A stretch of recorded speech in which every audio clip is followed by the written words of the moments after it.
ಗೊತ್ತಿದಲ್ಲ, ಒಂದು ಚಾನಲ್ ಬರುತ್ತೆ 24 ಗಂಟೆ ಒಂದು ಸಮುದಾಯಕ್ಕೆ ಬೈಯೋದು. ಯಾವ ಸಮುದಾಯನೂ ನೀನೇನು ಅಪ್ಲಿಕೇಶನ್ ಹಾಕ್ಬಿಟ್ಟು ಹುಟ್ಟಬೇಕಂತ ಏನು ಹುಟ್ಟಿಲ್ಲ. ಏನಲ್ಲ ಹತ್ರ ಈ ಸಾಬ್ರ ಏನಾದ್ರು ಅಪ್ಲಿಕೇಶನ್ ಹಾಕಿದ್ರಿ ಏನ್ರಿ ಖಾದರ್ ಸಾಹೇಬ್ರೆ, ನಾನು ಕೇಳ್ತೀನಿ ನಿಮ್ಗೆ. ಅಲ್ಲ, ಯಾವತ್ತಾದ್ರೂ ನಮ್ಗೆ ಕಾಣ್ಬಿಟ್ಟು ನಾವೇನಾದ್ರು ಅಪ್ಲಿಕೇಶನ್ ಹಾಕಿದ್ವಾ?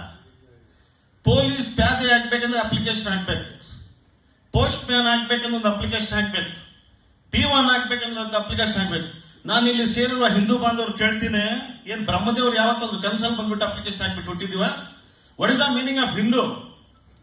ಹಿಂಸೆಯಿಂದ ದೂರ ಇದ್ದು 4 ಜನರಿಗೆ ಒಳ್ಳೆ ಮಾಡುವ ಏಕೈಕ ಕೆಲಸ ಮಾಡುವವನು Hindu. What is the meaning of Musalman? ಮೊಹಬ್ಬತ್ ಸೆ 4 को लेकर चलने वाले का नाम ಮುಸಲ್ಮಾನ್. ಕಷ್ಟದಲ್ಲಿರುವವರಿಗೆ ನಾನಿದ್ದೀನಂತ ತೋರಿಸ್ಕೊಳ್ಳೋನು ಕ್ರಿಶ್ಚಿಯನ್.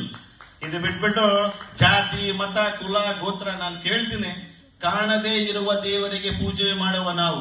ಬಸವಣ್ಣ 12ನೇ ಶತಮಾನದಲ್ಲಿ ಹೇಳ್ತಾರೆ, ಅವನಾರವ ಇವನಾರವ, ಅವನಮ್ಮವ ಇವನಮ್ಮವ.